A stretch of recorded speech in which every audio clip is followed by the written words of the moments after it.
अस्सलाम वालेकुम dear friends, welcome back.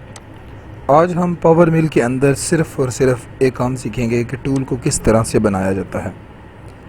ये बार बार हम नहीं हर प्रोजेक्ट के अंदर करेंगे, हर पार्ट के ऊपर नहीं हम इसको इस्तेमाल करेंगे, इसको टूल को नहीं बनाएंगे। सिर्फ़ एक मरतबा इसका तरीक़ाकार समझ लेते हैं। आइए चलिए शुरू करते हैं।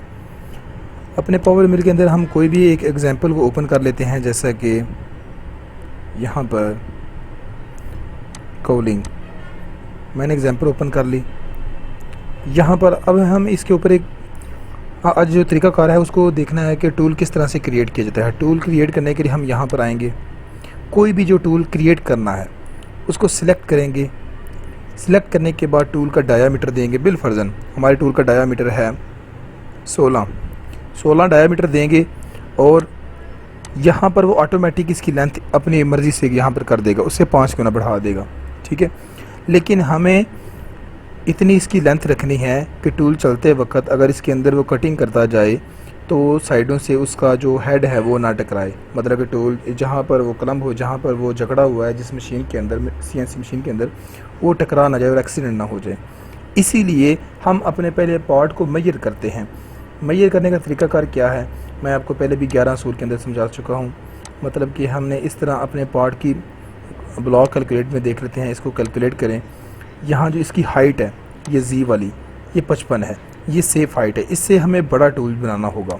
ठीक है, मतलब हम दोबारा इसके अंदर आएंगे, इसके अंदर जाएंगे 16, और अगर मैं इसको यहाँ पर दे दूँगा ना 60 हाइट, तो ये बड़ी अच्छी हाइट है। मतलब कि इसके वो खतरा नहीं है कोई टकराने का, किसी चीज़ के साथ एक्सीडेंट होने का मशीन का खतरा नहीं है। ठीक है, आगे ये तो होगी, ये वो लेंथ है जो कटिंग करती है। ठीक है, कटिंग वाली लेंथ है। आगे इसके आगे है शैंक।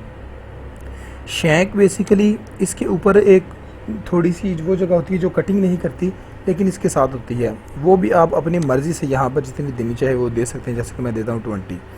ठीक है, पीछे वाली 60 होगी और शैंक 20 होगी। ये टोटल बन गई 80। अब हम होल्डर में जाएंगे, यहाँ पर क्लिक कर सिर्फ 80 ओवर हैंग के अंदर 80 एंटर करेंगे तो वो हमारी टोटल जो है वो होल्डर के साथ मैच हो जाएगी। होल्डर की यहाँ पर मैंने पहले से बाय डिफ़ॉल्ट 20 है, मैं इसको कर देता हूँ 30 या 10 कर देता हूँ। ये जो रेड कलर की है ये होल्डर की है। ठीक है, जो जिसने इसको जकड़ा हुआ है, पकड़ा हुआ है। अपर डायामीटर मैं इसका कर देता हूँ 40 और लो डायामीटर मैं इसका कर देता हूँ 20। इस तरह करके ये हमारा टूल क्रिएट हो चुका है। अगर आप गौर करें, यहाँ पर मैं थोड़ा सा इसका व्यू तब्दील करने की कोशिश करता हूँ।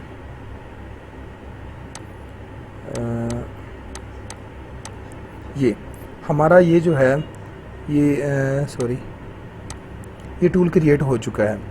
ठीक है, यहाँ पर दोबारा हमें इसका व्यू तब्दील करना पड़ेगा। ये हमारा होल्ड जो है ना टूल तब्दील मतलब क्रिएट हो चुका है।